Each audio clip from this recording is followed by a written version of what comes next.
sodaadhaa baaqitti sodaatu koo gabbayi. Maal sodaachuu? Du'aan sodaadha yaa. Itillee irra sirraa baati bar lubbuun. Itillee irratti lubbuun sirraa baati bar. Itillee irratti lubbuun namarraa baatu maa sodaadha? Hundi akkamittiin sodaadhu? Booda du'ee qabrii keessa galee. Gaafa dhalatte duutee bar. Wallaahi du'aan sodaadha. Atuun hin heerumiin atuun hin dhalin du'uu koorraa hundi akkamittiin sodaadhu? Ani bar wannin fiigeef silaan fiigu gizeen taa'ee yaadu wallaahi haadha faatee harka galee hin hafu jechuun yaadee takkaffaa du'aan sodaadha. Wanta sirrii goote yaa waan liibirratti jette sana takka liibirratti jette sana ima goote du'uun barbaadu jette akkuma san.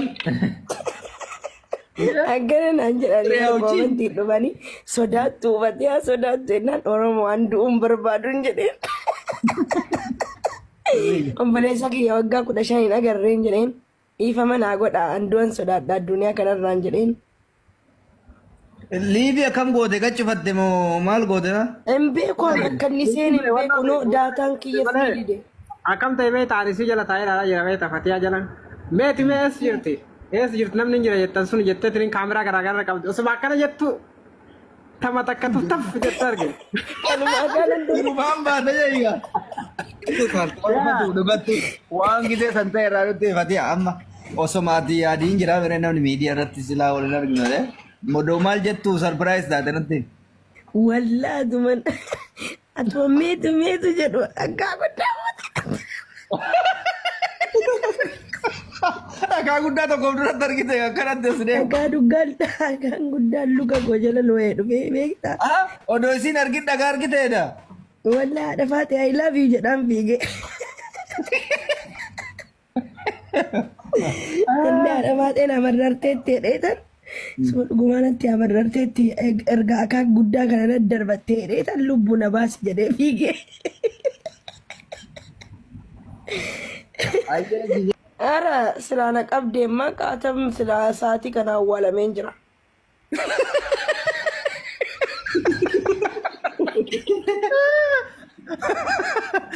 Yoo dhugaa itti warri kaayiroo yoo san nama awwaala. Garuu yeroo tokko yoo dhugaa dubbaleffatee waan saffee gullee bareeda goote bara. Barandee wallaahi wabillahi yani. Isiini sidhamuurraa du'uurraa. Sirrii jirtaa beekti anuyyuu qabu anummaan ganama gisee turaasan ila silkii harkaa fuudhuu dadhabee gisa mataa akkana gaftarra cina goote. Ala rifeensa qabdii wal ajjeesne malee sila wallaahi bakka fiite qabuute. Urgoon naa barbaada amma urgoon maal feete nurra. Urgoo rifeensan qabdanii minaa mijattii maal jechuudha baay. Atamma atillee akimii gaditti urgoo arii ganda keessan dhiisini. Akimiidha wal ari'uu wayya. Isiina dhuftu baay. Namni immoo ana mana raggata koi darisin dorguun balleesse. Eenyu si raggate koi mana baratanii turaniidha. Indee mana baratamee reediin akkamitti waraana nuuf biddeena nuuf akkatti tolfamee gadi nuu ba'e maaliin mana maalitti addaan onnoo jedhu. Ajandaa kenna. Lakkaa gisee laaluu dubbii dhugaa qaba uummanni sira. Dhugaa dubbachuun dhumarra baay'ee gaddine malee tapha akkana bareeda. Oduu simbirtuu. Manguddoota kaayiroo lama gidduutti wal dhabdeen dalkan eega mudatee booda haala yaaddeessaarra ga'eera jedhamee deebi'ee laafuunsaa dhaga'ame. Walitti bu'iinsi lafa buleeyyii kaayiroo keessa jiraatan haala ammeessaa fi yaaddeessaarra ga'eera jechuun gara mana walii deemuun wal aleeluuf dirree aleellaatti wal waamuu fi wal duuka fiiguun eega dhaga'ame booda qaama sadaffaan obbo Reedii Adam eega hirmaatanii booda wal haleellaan sun osoo milkaa'in hafee jechuu jiraattonni kaayiroo dhimma kana hordofaa turan nutti himaniiru.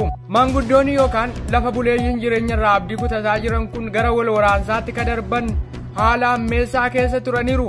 Waldhabdeen kana dura kaayiroo keessatti ta'ee hin beekne jara irratti ta'ee argamee jedhan. Kaayiroo keessatti yeroo hedduu waldhabdii yoo mudatullee qaamaan lafa irratti bu'ee kan wal lolaa ture hin turre. Kanneen toora miidiyaa hawaasaa irratti wal lolaniin alatti namni qaamaan walitti deeme hin jiru jedhan. Lafa buleeyyii fi kanneen umurii manguddummaa keessa jiran jireenya irraa abdii kutachuutti deemaa jiran kun garuu haarii fi miira isaanii miira nama guddummaa waan qabaniif to'achuu dadhabanii lafa irratti walitti deemanii jedha oduu himaan Kaayiroo irraa kan nutti hime. Waa'een manguddoota lamaan Kaayirootti wal dhabanii kun haala ammeessaaf lubbuu wal balleessuu maluu ka jedhu kakaasullee yeroo gabaabaa keessatti nama qaama sadaffaa Reedii Adam jedhamuun to'atameeraa jedhan.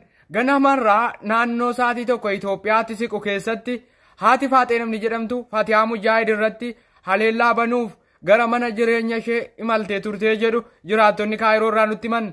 Haaluma kanaan Fatihaa Mujaahid argeeraa haleeluuf fiigaan jira na jalaa fiigaa jira jechuun karaa miidiyaa ishee haadha Faaxee yookaan manguddoon Kaayiroo jireenya irraa abdii kutataa jiran lamaan kana gidduutti wal dhabdeen eega mudatee booda marii nagaan furame moo maali ka jedhus yaaddoo ummataaf ka miidiyaa ta'eeraam. Waa'een wal dhabdoota manguddoota Kaayiroo yookaan lafa buleeyyii kun haala ammeessaa irra ga'ee ture jedhu kanneen Kaayiroo keessaa dubbatan.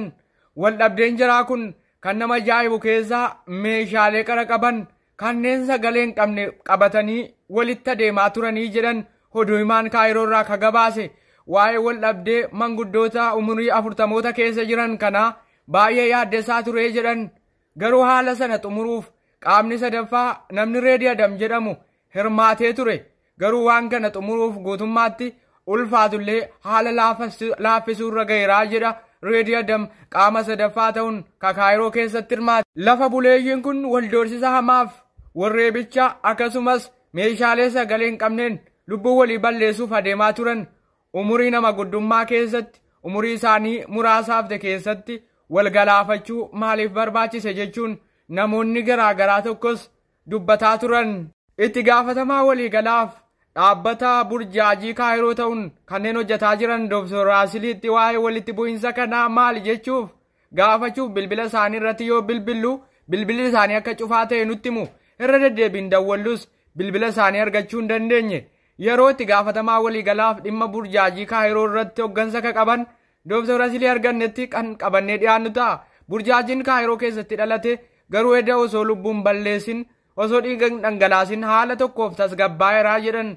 Garuu fuulduraaf maaltu ta'uu deemaa maaltu mudata ka jedhu sanga yoonaatti wanti ifa ta'e tokko. Biyyi kun bar biyya baqaati bar. Kuni bar biyya Arabaati. Biyya tanarraa biyya biratti imaluufin as jira malee asitti hafuufin as jira. Soo maal godha asitti hafaree anuu asii deemaa miti. Si dhiisee mooyii handee. Akkatti yaaddan bar. Akkatti yaaddan kun na dhibaa jechuun. Onkwaan Faransaayitti miti. Biyya silaa guddoodha jalan Ameerikattu nama baatii tokko keessatti deemee argitanii. Nama kamtu jaarsa kamtu jaartii isaa biratti jaartii isaa laaluu deemee baatii lamaaf baatii tokko keessatti qabee deema. Takkaatuun dhageenyeewu. Takkaatuun dhageenye. Waa meeqaa jira namni ganaa piroosesaa jira waa meeqaa jira. Akka baatii lama keessatti sila akkas ta'e nama meeqaa namni kamuu bara akkasitti ni baabara sila akkas taate. Sila akkas taate maas.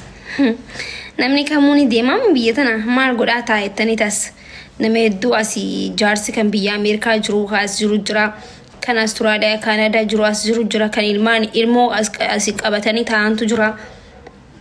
Osoo baatii takkaa fi baatii lamatti nama laalu dhufanii qabanii deeman taate bareedaa ture bar. Sini garee akkasin ta'u bar gaayis waa meeqaatu jira nama tokko qabdi deemuudhaaf waa meeqaatu jira.